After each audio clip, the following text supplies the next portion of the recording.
आकाश और लतार 25 वर्ष बाहावार्षिकी। लता को काच जिनस बहुत पसंद थिबारु ताको आकाश काच दुकान को नेकी गले। लता गोटे काच सेट देखी खूब आकर्षित हेले। से कपटी को निरीक्षण कला बेले कपटी लता सहित कथा कहबा को आरंभ कला। से कपटी कौन कहला जानती? कपटी कहिला, जानिछ गोटे समय थिला मु खाली गोटे चिकण माटी थिली। दिने मते जणे तळु उठेई ठेला गाड़ी रे निज घर को नहीं गले ओ मो उपरे पानी ढाली ढाली पादरे किछि दिन जाय चकुटी थिले। सेतेबेले मते बहुत कष्ट होउथिला आ मु चित्कार मध्य करूथिली आ कहिली मु एहा सह्य करि परनी, मते आउ चकटनी। तापरे मु गोटे स्वर सुनिली आउ सेई स्वर मते कहूची आउ टिके कष्ट सही जाओ, दिने तुमे एई कष्टर लाभ निश्चय उठेइबो। पुणी किछि दिन परे मते गोटे गोला काठ उपरे रखागला आउ एते जोर रे बुलेइले जे मो मुंड बुलेई गला। मु पुणी कहली मु एसबु सह्य करि पारुनी।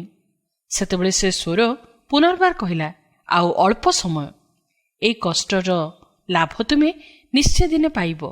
केतेबेले तांको आंगुठी रे मोड़ी देउथिले तो पुणी केतेबेले छुरी रे काटी मध्य देउथिले। एसबु करी पुणी घर बाहर नै खरारे सुकेई मध्य देउथिले। पुणी नियारे पोड़िबा पई निया उपरे पकई देउथिले। किंतु एई समस्त कष्ट परे गोटे ऐना सामना रे मते रखिले। सेतेबेले मु निजको चिन्हि पारली नै। मु आश्चर्य होई निजको पचारिली, ये कोन मु सेई?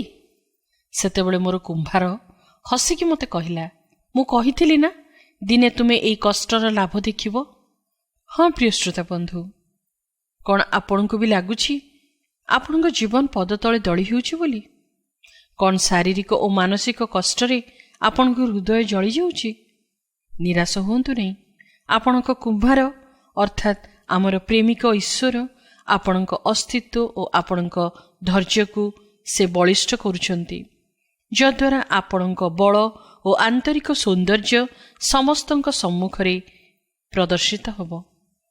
आम्मान निर्माणकर्ता ईश्वर बाइबल रे एई कथा कहंती, कारण एई क्षण काल स्थायी लघु क्लेश अत्यधिक बाहुल्य रूपे आम्मान निमंती अनंत काल स्थायी महा गौरव साधन करुअछि।